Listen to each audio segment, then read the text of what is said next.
Fala, Blaugranas! Matheus Norman aqui para mais um vídeo no canal do Blaugrana Brasileiro e finalmente acabou a data FIFA. Finalmente o Barcelona vai voltar a jogar. Domingo tem a quarta rodada do Campeonato Espanhol. O Barcelona, no polêmico jogo que vai ser no Johan Cruyff, receberá o Valência e vai em busca dos 3 pontos. E se tem jogo do Barcelona, se finalmente tem jogo do Barcelona, finalmente tem a nossa análise pré-jogo. Na antevéspera de toda a partida do Barça, não importa se é de Champions, Campeonato Espanhol ou Copa do Rei, não importa se é jogo grande, médio ou pequeno, sempre na antevéspera do jogo tem a nossa análise pré-jogo, onde a gente descobre como que o adversário joga, quais são os principais jogadores do adversário, o que a gente pode esperar dessa partida, o nosso palpite de escalação e de placar, tudo da maneira mais detalhada como você se acostumou a ter aqui no canal do Blaugrana Brasileiro. E vamos para mais uma análise pré-jogo, só que antes, que aí lembrete porque você sabe que é importante. Curte o vídeo, se inscreve no canal, hypa. Fazendo tudo isso, você está me ajudando a continuar crescendo e a levar um conteúdo cada vez melhor para Blaugranas espalhados pelo mundo inteiro. Curtiu, se inscreveu, hypou? Então vamos lá. Você me deu o seu engajamento. Deixa eu te devolver entretenimento. E no vídeo de hoje a gente vai fazer a análise de um dos times mais tradicionais do futebol espanhol. Galera que começou a acompanhar o futebol espanhol mais recentemente, vamos dizer de 2011 para cá, talvez não entenda o que foi o Valência entre 2000 e 2010. E talvez não entenda que o Valência é uma das equipes que mais vezes disputou a primeira divisão. Só 3 equipes nunca foram rebaixadas: Barcelona, Real Madrid, Atlético e Bilbao. E fora essas 3, um dos que mais disputou foi o Valência. Desde 1930, quando subiu para a primeira divisão pela primeira vez, até hoje, só uma temporada não esteve na primeira divisão. Resultado, quando a gente traz a estatística dos confrontos entre Barcelona e Valência, foram 231 jogos. É jogo pra caramba. 231 jogos espalhados por todas as competições, evidentemente, onde o Barcelona teve 115 vitórias, 57 empates e 59 derrotas. 58% de aproveitamento. Falando especificamente dos jogos em Barcelona, já que essa partida será em Barcelona, vamos aprofundar a estatística, foram 114 jogos, o Barcelona ganhou 70 partidas, empatou 27 vezes e perdeu 41 vezes, é 69% de aproveitamento.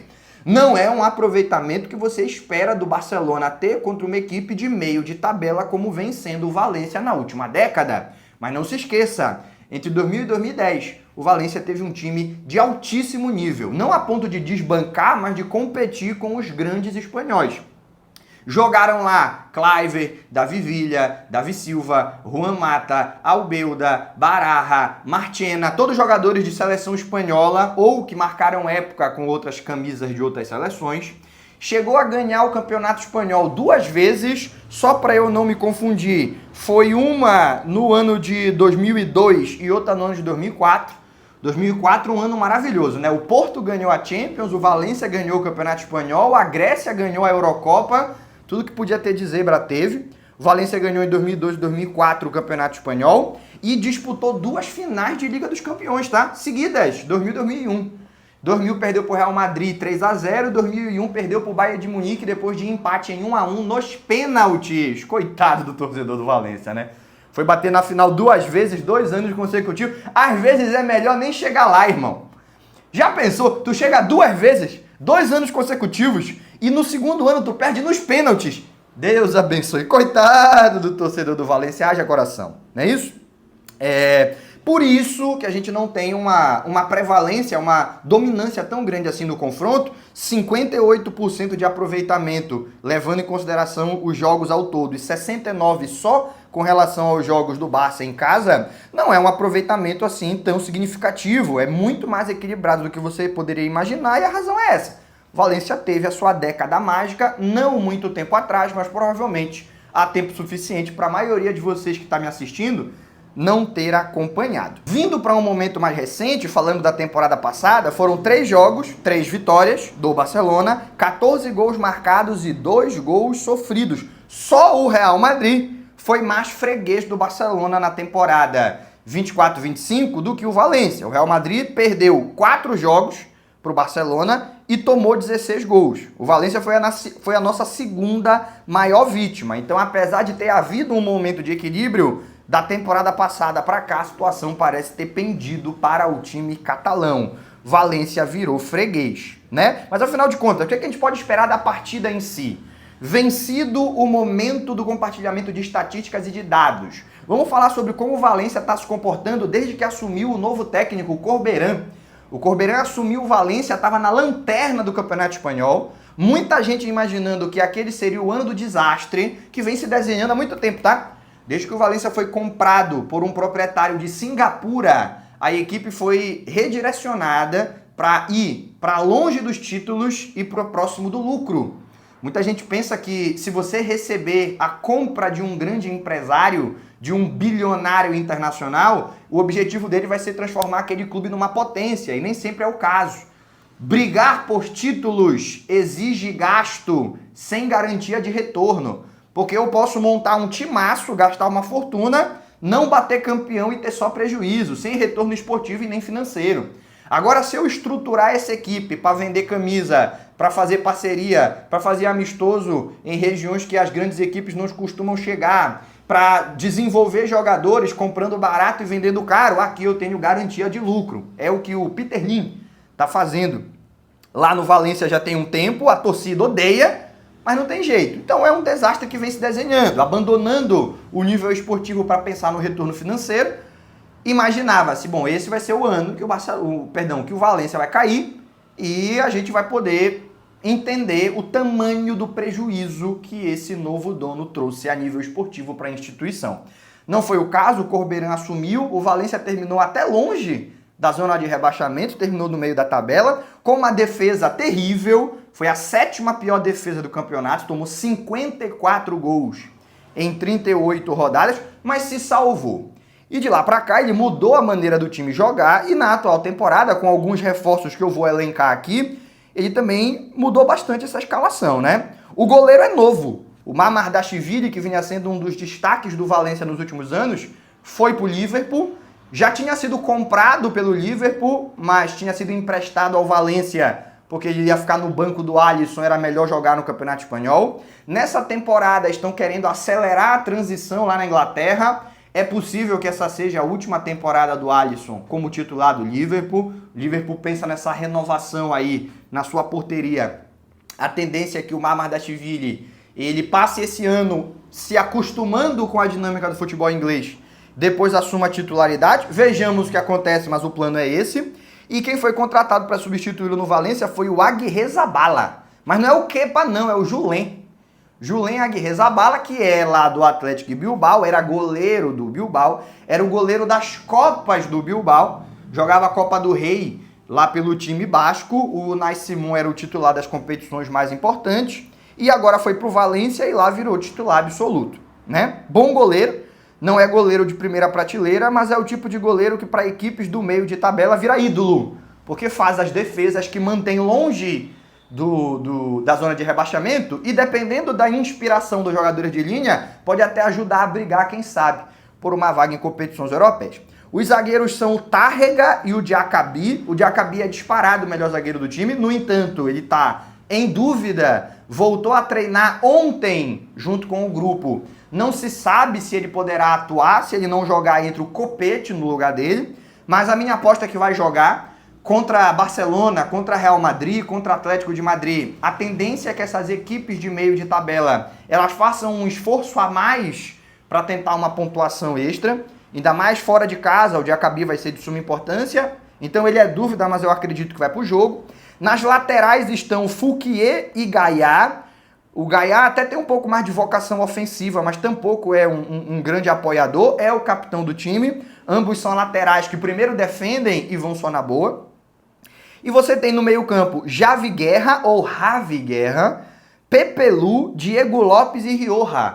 O Javi Guerra e o Pepe Lu aqui pelo centro do campo, o Rioja e o Diego Lopes abertos do lado do campo. E no ataque, o Guduro e Danjumar. O Guduro que é um cara mais de área, mas também pode cair pelo lado do campo quando cai vai para o lado direito.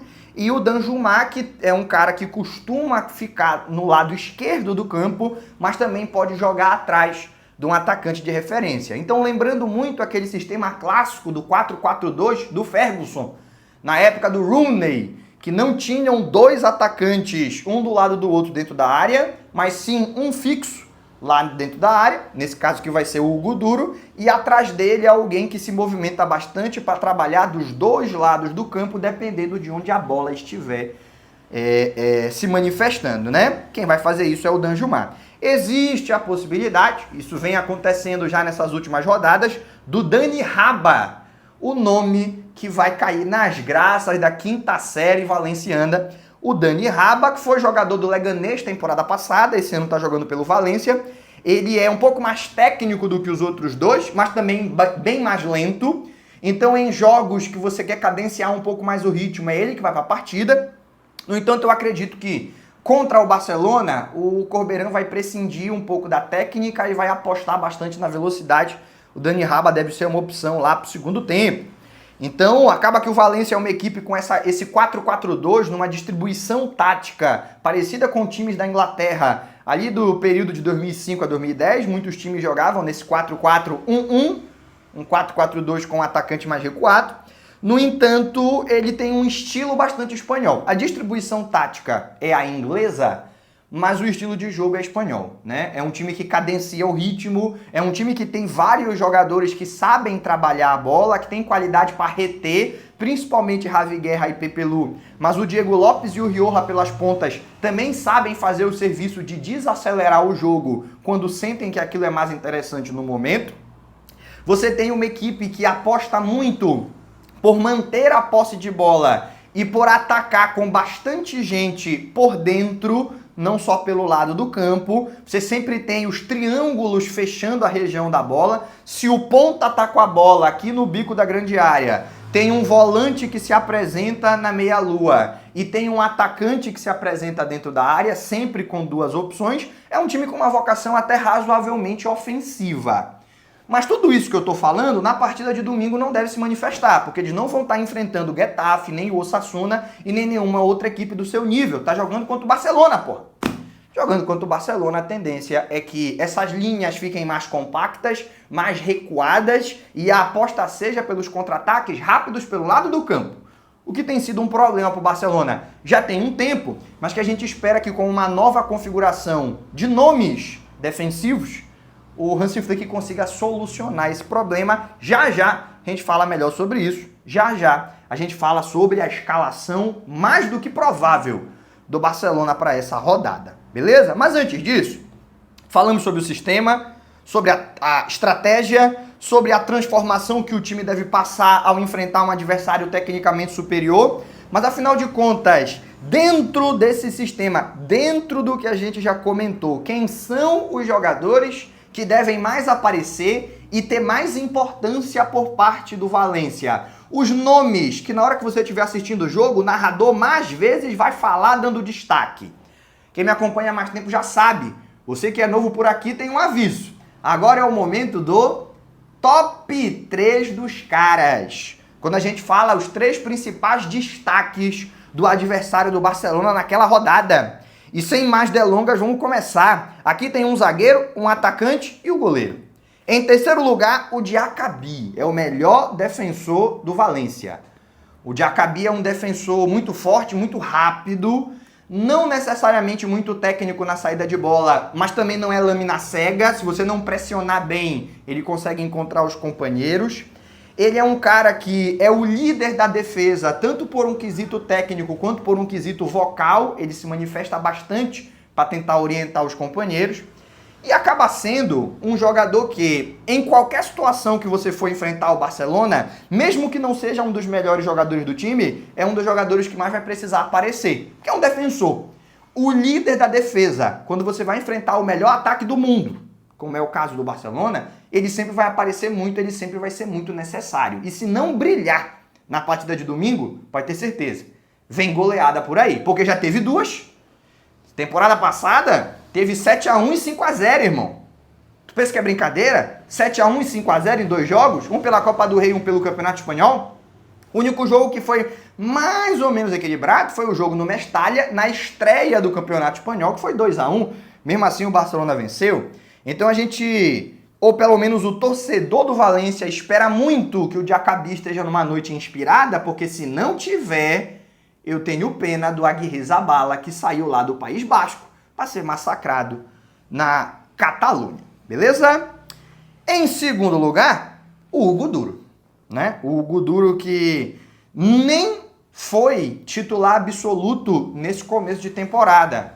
Teve rodadas, foram 3 rodadas, né?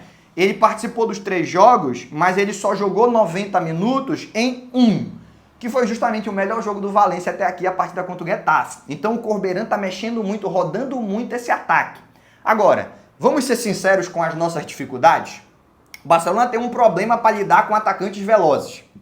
Atacantes velozes, principalmente que sabem usar o corpo, malandros, inteligentes, que não caem na linha de impedimento. O Barcelona tem uma dificuldade brutal para enfrentar esses caras. É mais fácil para a defesa do Barcelona enfrentar um atacante de uma grande equipe que venha para propor jogo e que a gente possa roubar a bola e sair para atacar, como nós enfrentamos o Harry Kane, como nós enfrentamos o Mbappé lá pelo Real Madrid em alguns momentos. A defesa do Barcelona se sente mais confortável, mais segura do que quando vai enfrentar equipes e atacantes como vamos enfrentar agora o Valência e o Hugo Duro.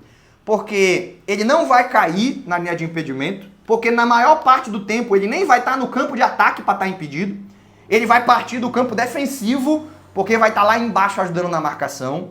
É mais rápido do que os zagueiros do Barcelona e não é um cara fácil de deslocar no corpo. Ele tem força, ele sabe trabalhar com contato físico. Já fez gol no Barcelona em mais de uma oportunidade, tá confiante, fez um gol na última partida e tá motivado, porque o técnico já deixou claro que ninguém tem vaga garantida, tá rodando esse elenco. Para mim, vai ser a principal preocupação do Barcelona a nível ofensivo. O Danjumá tem qualidade, tem velocidade, o Diego Lopes tem qualidade, tem velocidade, mas é o Hugo Duro que a gente vai precisar de máxima atenção dos nossos defensores se a gente quiser dar uma partida um pouco mais tranquila pro João Garcia. Porque coitado do rapaz, o primeiro jogo ele não sofreu tantos chutes a gol, mas tomou um chute na cara. Aquela pesada que o Muriqui deu no rosto do João Garcia quando foi expulso. Nas 2 partidas seguintes, frequentemente os atacantes saíram na cara do João Garcia e ele precisou fazer alguns milagres para garantir a vitória contra o Levante e depois para garantir o empate contra o Raio Vallecano. Então, se a gente não quiser que o João Garcia seja protagonista de novo, tem que ter muita atenção com o Hugo Duro. Esse maluco aqui é enjoado. Contrataria? Não. Ele tinha que ser titular da seleção portuguesa? Não. Ele é o tipo do cara que você não sonha em ter no seu time. Mas quando ele tá no time adversário, você preferia que ele não tivesse. Você preferia que ele estivesse disputando outro campeonato. Você não quer ele no seu time, mas você também não quer jogar contra. Não é muita técnica, mas é muita vontade, é muita velocidade, é muito vigor físico. E o Barcelona costuma ter dificuldade quando se depara com atacantes com essa característica. Mas tu sabe quem é o primeiro lugar no top 3 dos caras? Tu sabe quem é o principal jogador adversário? O cara que mais vai aparecer na partida? Sem dúvida alguma, o goleiro. Julen Aguirre-Zabala. Alguns levantam a possibilidade do Dimitrievski, que por ser mais experiente pro jogo, eu acho muito difícil. O Aguirre-Zabala foi contratado para ser o titular e ele vem para uma partida que vai exigir que ele brilhe. É o tipo de partida que consagra o goleiro, né? Salvo o caso dele cometer uma falha grotesca e permitir que o Barcelona faça 1-0, até se ele sofrer uma falha grotesca, mas o jogo já tiver 3-0, passa batido. Mas, a não ser que seja esse caso do 1-0, falha grotesca dele, ele só tem a ganhar numa partida dessa. É estilo disputa de pênalti. Dificilmente o goleiro vai sair queimado. A tendência é que ele ou saia como herói ou saia ignorado. Afinal de contas, você está indo enfrentar fora de casa o melhor ataque do mundo, com Rafinha, com Yamal, com Pedro, com Dani Olmo, com Lewandowski, com Ferran Torres. tem até que respirar para citar todos os nomes de altíssimo nível que o Barcelona tem e que colocam o adversário em situação de perigo, que colocam o adversário contra as cordas dentro de uma partida. O goleiro vai ter que brilhar. Se ele não conseguir, é 4-0 Barça. Se ele tiver numa noite inspirada, ele pode fazer a diferença para, quem sabe, arrancar um pontinho nessa visita à Catalunha. O que pro Valência, que não tem grandes ambições no campeonato, tá trabalhando essa base de equipe para, quem sabe, no futuro brigar por coisas maiores, galgar objetivos maiores. Pro Valência, esse um pontinho poderia ser um pontinho salvador. Fico longe da zona de rebaixamento e já mostro que tem aqui alguma coisa interessante. Empatei com o Barcelona, o troféu empatei com o Barcelona para a torcida poder se apegar a algo positivo. Por isso, e pela qualidade que tem, porque é bom goleiro, tá? Não é goleiro de elite, mas é um goleiro muito bom, o Aguirrezabala. Por isso tudo, e talvez eu esteja até pronunciando errado o nome dele, Arrizabalaga, pode ser que seja. Eu vou até confirmar aqui, porque eu posso estar confundindo a pronúncia com... E aí eu confundi a pronúncia o vídeo inteiro, mas nunca é tarde para se confundir. Não, é isso mesmo, é Aguirrezabala. É, Aguirrezabala mesmo, tá?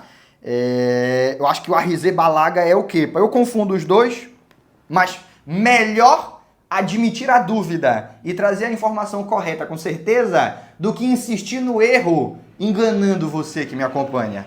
Então eu estava certo, mas não custava confirmar. É Aguirrezabala mesmo e é o jogador que será mais importante no campo para o Valência na partida de domingo. Pode dar para ele a medalha de ouro mais inútil que ele vai receber na vida. Ele terminou em primeiro lugar no top 3 dos caras no canal do Blaugrana Brasileiro. Meus amigos, esses daí são os destaques do adversário. Mas e os destaques do Hansi Flick? E o Flick Flaca? Quem é que vai para campo para executar na prática o que o treinador alemão planejou na sua cabeça? Vamos ver isso agora. Vamos para a nossa aposta da escalação. Na aposta da escalação, eu não digo quem eu escalaria, eu digo quem eu acho que o Flick vai escalar. E quando eu discordo, eu faço a ressalva no meio do raciocínio.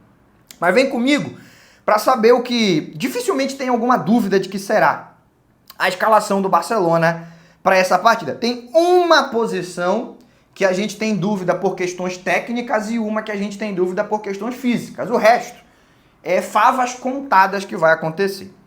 No gol, Joan Garcia. Na lateral, vou apostar no Koundé. O Eric Garcia já teve 3 titularidades consecutivas. Eu acho que agora o Hansi Flick vai dar um pouco de espaço para o francês, que brilhou na temporada passada, mas que foi para o banco na atual temporada porque o Flick não estava gostando muito do desempenho dele nos treinamentos e nos jogos de pré-temporada. É aquela história, elenco bom é elenco que ninguém pode dormir. Se existe um time que tem um 11 de titulares absolutos, esse elenco não é bom. Porque se não tem um reserva fuçando no cangote, te obrigando a correr mais rápido para buscar os teus objetivos, querendo comer o teu almoço, é o almoço, calma.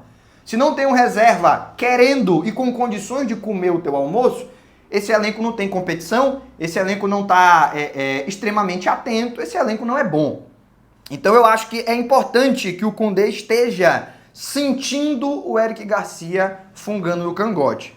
Mas depois de 3 titularidades pro Eric e o jogo contra o Raio ele não foi bem, eu acho que está na hora de uma tentativa de um outro sistema defensivo. Acredito que nessa partida vem o Koundé, que tem uma característica de ultrapassagem, o Eric tem uma característica de construção por dentro e a sensação generalizada, e nós vamos comprovar isso na prática se a escalação for essa, a sensação generalizada é que o Yamal tem mais facilidade com o lateral de ultrapassagem e não com o lateral construtor. O Yamal brilha mais com o Koundé do que brilha com o Eric. Vejamos.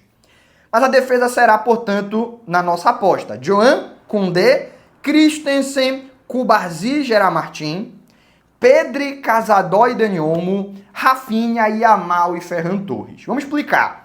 Até agora, o Hansi Flick ainda não testou a dupla de zaga Christensen e Cubarsí, mas eu não acredito que desse jogo vai passar. Já testou Eric e Christensen, Araújo e Cubarsí. Tá na hora de testar Cubarsí e Christensen. Ou, na pior das hipóteses, Christensen e Araújo. Eu quero ver o Christensen em campo. Para mim, o Christensen é o melhor substituto possível para o Íñigo Martínez pela inteligência, pela qualidade na saída de bola, pela experiência que ele tem. O Christensen é um zagueiro que já foi campeão de Liga dos Campeões. E jogando, tá? Não foi campeão assistindo do banco de reservas. Foi uma figura importante naquela defesa do Chelsea, lá na temporada, no ano de 2021, quando ganhou do City na final. Jogou a final, inclusive. Entrou no segundo tempo e fez um excelente jogo a partir do momento que entrou. Então, o Christensen, para mim, tem que estar. Ao lado dele, eu prefiro o Cubarsí.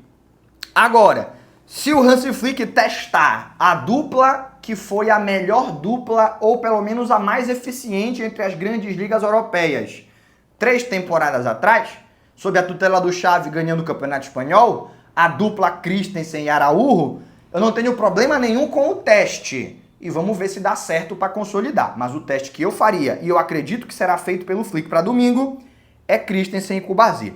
Gerard Martin vai para a lateral esquerda pela lesão do Baldé. O Casadó vem para o time titular pelas lesões do De Jong e do Gavi.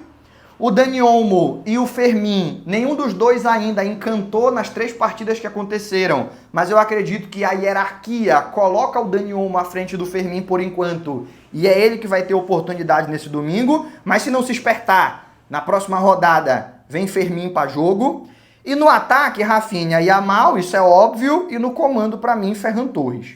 Por que Ferran Torres? Porque eu acredito que o Hansi Flick, ao mesmo tempo que vai permitir que a meritocracia prevaleça, o Ferran Torres fez 3 jogos bons. O contra o Raio Vallecano ele não fez gol, mas ele se movimentou da maneira que precisava. Ele fez as tabelas muito difíceis, porque estava sempre cercado por 3 ou 4 jogadores de maneira correta. Ele ajudou bastante na pressão ofensiva e na recomposição. Foi um jogo ruim da equipe como um todo e ele conseguiu ficar um pouquinho acima da média, que foi baixa, dos seus companheiros. Então eu acho que por meritocracia ele entra. E um outro detalhe, né?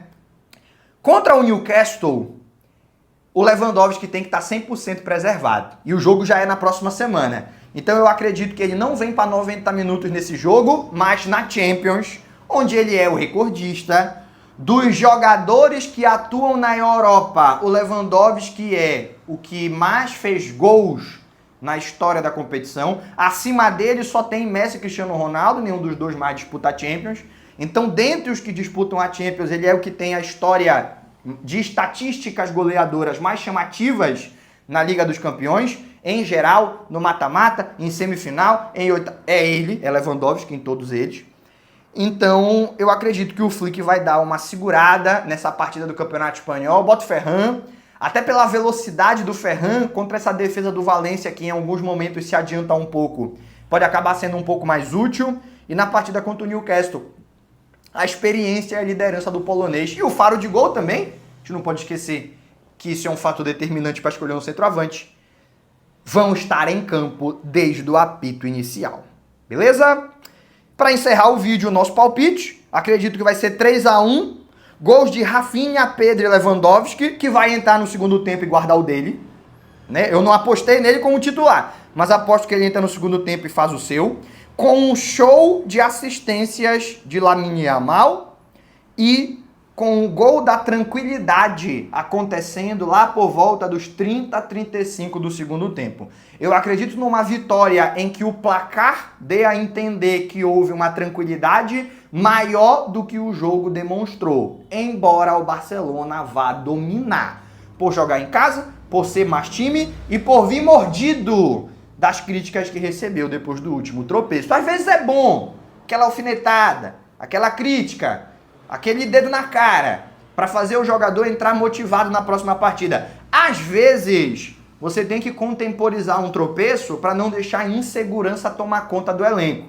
Mas às vezes tem que fazer o contrário, é não deixar se acomodar. Eu não acho que o time está acomodado, mas para não deixar se acomodar, às vezes é bom a crítica que fez o Flick, que fez a imprensa, que fez a torcida, para essa galera voltar extra motivada e arrebentar contra o Valência. Por isso, para mim, 3-1, o time vai dominar, mas não vai meter os 5-0 que meteu na temporada passada. Beleza? Essas, claro, são as minhas opiniões. Você pode concordar ou discordar delas aí nos comentários desse vídeo. A gente já terminou o que tinha de informação para compartilhar, então a gente se encaminha para encerrar. Mas deixa eu fazer o lembrete de novo. Eu falei lá no começo, mas você pode ter pensado, não vou curtir, eu nem sei se eu vou gostar do vídeo. Chegou no final, ficou até aqui, pô, então você gostou. Curte o vídeo, se inscreve no canal, hypa. Fazendo tudo isso, você me ajuda a continuar crescendo e a levar um conteúdo cada vez melhor para blaugranas espalhados pelo mundo inteiro. Por hoje, a gente encerra. Aquele abraço e até o próximo vídeo.